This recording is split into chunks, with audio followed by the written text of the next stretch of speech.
Class 9 প্রথম পর্যায়ক্রমিক মূল্যায়ন বা ফার্স্ট ইউনিট ভূগোল সাজেশন, যেটা হলো 3 মার্কের।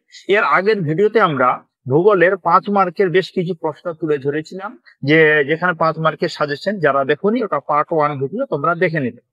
আচ্ছা, এখানে আমি ভূগোল ক্লাস 9 এর 3 মার্কের যে সমস্ত 2 মার্কও আসতে পারে, কিন্তু ওই প্রশ্নগুলো আবার 3ও আসতে পারে, 3 এবং 2 মিলে করেছি। ওই প্রশ্নগুলি কিন্তু খুব ইম্পর্টেন্ট। এখানে বেশ কিছু প্রশ্ন তুলে ধরা হয়েছে, খুব ইম্পর্টেন্ট প্রশ্ন তোমাদের প্রথম পর্যায়ক্রমিক মূল্যায়নের ক্ষেত্রে। এই প্রশ্নগুলি তোমরা অবশ্যই নিজের খাতায় লিখে নিয়ে মুখস্থ করো। এখানে মুখস্থ করলে তোমরা অনেকটাই প্রশ্ন তোমরা কমন পাবে। যে যেখানেই পড়ুক, যে স্কুলে পড়ুক, যে স্কুলে পড়ে বিভিন্ন খুঁটিনাটি ভাবে এই প্রশ্নগুলি আমরা কিন্তু তৈরি করেছি, আমার কোচিং সেন্টারে তৈরি। তাহলে আমরা স্টার্ট করি। ক্লাস 9 ভূগোল মার্ক 3, নাম্বার 1। 1 নম্বর প্রশ্ন কি বলেছে? সূর্যের দৈনিক আপাতগতি ও বার্ষিক আপাতগতি বলতে কি বোঝো? নাম্বার 2, উদাহরণ সহযোগে পুনর্ভব এবং অপুনর্ভব সম্পদের পার্থক্য লেখো। খুবই ইম্পর্টেন্ট প্রশ্ন। নাম্বার 3, জিপিএস এর প্রযুক্তির ব্যবহার সুবিধাজনক কেন? 3টি উদাহরণ লেখো। নাম্বার 4, খনিজ তেলের উৎপত্তি কিভাবে ঘটেছে ব্যাখ্যা করো।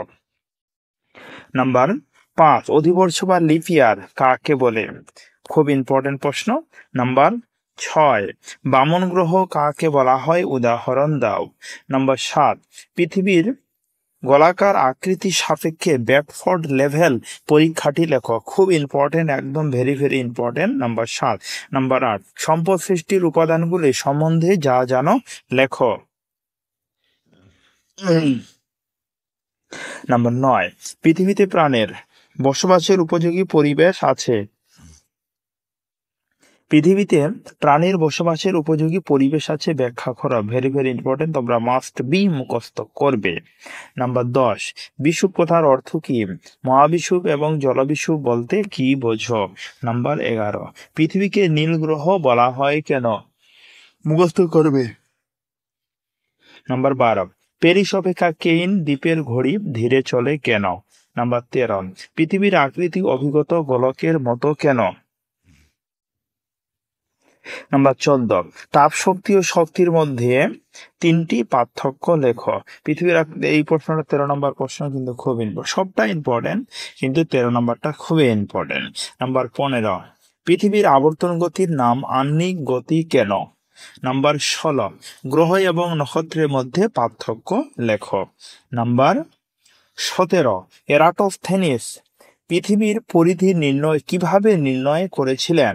নাম্বার 18, পৃথিবীর সর্বত্র আবর্তন বেগ সমান নয় কেন?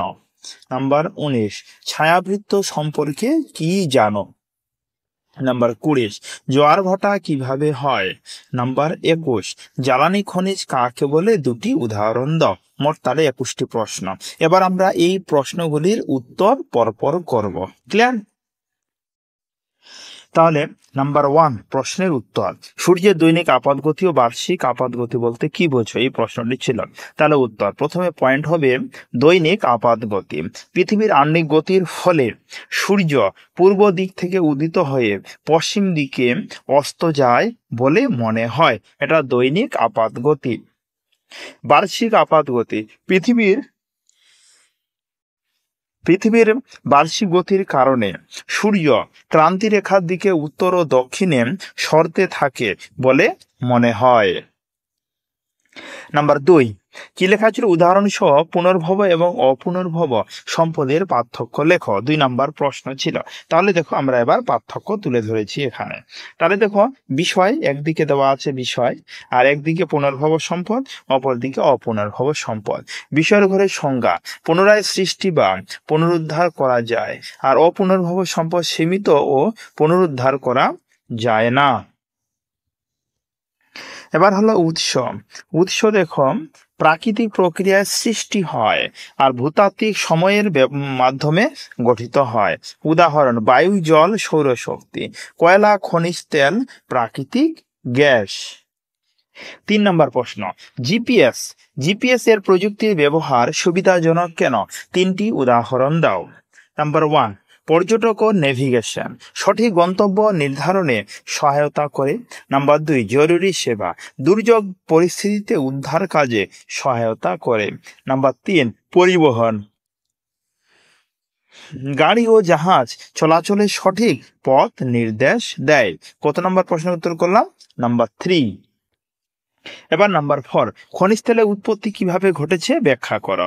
উত্তর, প্রাচীনকালে সমুদ্রের নিচে মরে যাওয়া উদ্ভিদ ও প্রাণী চিহ্নিত পদার্থ ভূত্বকের নিচে উচ্চ তাপ ও চাপে রূপান্তরিত হয়ে লক্ষ লক্ষ বছরে খনিজ তেলে পরিণত হয়েছে।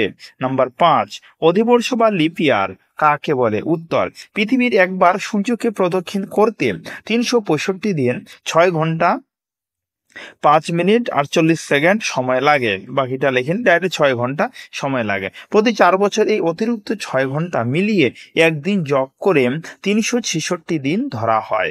একে অধিবর্ষ বা লিপ ইয়ার বলে। নাম্বার 6, বামন গ্রহ কাকে বলে? উদাহরণ দাও। উত্তর, যে গ্রহ সূর্যের চারিদিকে ঘুরলেও তার কক্ষপথে অন্য বস্তুদের প্রভাবিত করতে পারে না তাকে বামন গ্রহ বলে। উদাহরণ প্লুটো, এরিস এবং সেরেস। নাম্বার 7, পৃথিবীর গোলাকার আকৃতি সাপেক্ষে ব্যাডফোর্ড লেভেল পরীক্ষাটি লেখ। তাহলে স্যামুয়েল বার্লি বরথাম 1838 সালে ইংল্যান্ডের ব্যাডফোর্ড লেভেলে একটি দীর্ঘ খাল ধরে পৃথিবীর আকৃতি পরীক্ষা করেন। দূরত্ব অনুযায়ী পানির সমতলে বাঘ দেখার মাধ্যমে তিনি পৃথিবীর গোলাকারতা প্রমাণ করেন। নাম্বার 8, সম্পদ সৃষ্টির উপাদানগুলি সম্বন্ধে যা জানো লেখক। উত্তর, সম্পদ সৃষ্টির প্রধান উপাদান সমূহ। নাম্বার 1, প্রাকৃতিক সম্পদ। নাম্বার 2, মানব সম্পদ। মানব সম্পদের এখানে উদাহরণ তুলে ধরা হয়েছে। নাম্বার 3, মূলধন সম্পদ। নাম্বার 4, উদ্যোগ বা উদ্যোক্তা বা ব্যবসা পরিচালনা। খুবই ইম্পর্টেন্ট প্রশ্ন। এবার নাম্বার 9, পৃথিবীতে প্রাণী বসবাসের উপযোগী পরিবেশ আছে, ব্যাখ্যা করো। তাহলে উত্তর, বায়ুমণ্ডলে অক্সিজেন ও ওজোন স্তর বিদ্যমান। নাম্বার 2, উপযুক্ত তাপমাত্রা ও পানির প্রাচুর্য। মাধ্যাকর্ষণ শক্তি জীবের স্থায়িত্ব রক্ষা করে। 10, বিষুব প্রথার অর্থ কি? মহাবিষুব এবং জলবিষুব বলতে কি বোঝো? উত্তর, বিষুব, সূর্য যখন নিরক্ষরেখার উপর অবস্থান করে তখন দিন ও রাত্রি সমান হয়, অর্থাৎ বিষুব প্রথার অর্থ হলো দিন ও রাত্রি সমান। মহাবিষুব, চৈত্র আশ্বিন মাসের বিষুব দিনকে বলা হয় মহাবিষুব। জলবিষুব, মহাসাগরের নিরক্ষরেখার উপর সূর্যের অবস্থানকে বলা হয় জলবিষুব। পৃথিবীকে নীল গ্রহ বলে কেন? উত্তর, পৃথিবীর 70% জলীয় অংশ সূর্যের আলো প্রতিফলিত করে নীল বর্ণ সৃষ্টি করে, তাই একে নীল গ্রহ বলা হয়। নাম্বার 12, প্যারিস অপেক্ষা কেইন দ্বীপের ঘড়ি ধীরে চলে কেন? উত্তর, পৃথিবীর পশ্চিম দিকে সময় পিছিয়ে থাকে। কেইন দ্বীপ প্যারিসের পশ্চিমে অবস্থিত বলে সেখানে সময় ধীরে চলে।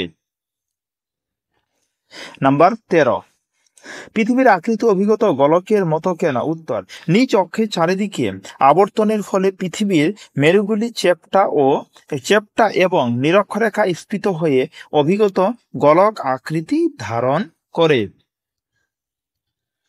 এবার পার্থক্য, তাপ শক্তি ও শক্তির মধ্যে 3টি পার্থক্য লেখো। তাহলে একদিকে বিষয় লিখেছি তাপ শক্তি, শক্তি। তাহলে বিষয়ের সংজ্ঞা দিয়েছে বস্তুতে তাপমাত্রার কারণে সঞ্চয়িত শক্তি, যে কোনো কার্য সম্পাদনের সামর্থ্যকে বলা হয় শক্তি। উৎস, তাপ উৎপন্ন হয় জ্বালানি বা ঘর্ষণ থেকে, আর যান্ত্রিক, রাসায়নিক ও পারমাণবিক উৎসকে বলা হয় শক্তি। উদাহরণ এখানে দেওয়া আছে, সূর্যের তাপ আগুন, এখানে গতিশক্তি বিদ্যুৎ শক্তি। নাম্বার 15, পৃথিবীর আবর্তন গতির নাম আহ্নিক গতি কেন? উত্তর, পৃথিবী তার অক্ষের চারিদিকে দিনে একবার ঘুরে যা 24 ঘন্টায় সম্পন্ন হয়, একে আহ্নিক গতি বলে। নাম্বার 16, দেখো গ্রহ ও নক্ষত্রের মধ্যে পার্থক্য। এই পার্থক্য তোমরা ক্লাস 6 থেকে পড়ে এসেছো। দেখো পার্থক্যটা তোমরা দেখে দেখে লিখে নাও। এবার নাম্বার 17, এরাটোস্থেনিস পৃথিবীর পরিধি কিভাবে নির্ণয় করেছিলেন? উত্তর, তিনি মিশরে 2টি স্থানে সূর্যের ছায়ার পার্থক্য পরিমাপ করে জ্যামিতিক গণনার মাধ্যমে পৃথিবীর পরিধি নির্ণয় করেন। এবার নাম্বার 18, পৃথিবীর সর্বত্র আবর্তন বেগ সমান নয় কেন? উত্তর, নিরক্ষরেখার কাছাকাছি আবর্তন বেগ বেশি এবং মেরু অঞ্চলে কম, কারণ নিরক্ষরেখার ব্যাসার্ধ বেশি।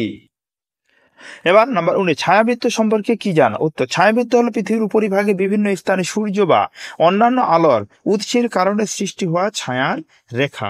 জোয়ার ভাটা কিভাবে হয়? উত্তর, চন্দ্র ও সূর্যের মাধ্যাকর্ষণ শক্তির প্রভাবে সমুদ্রের জল স্তরে উত্থান ও পতন ঘটে জোয়ার ভাটা।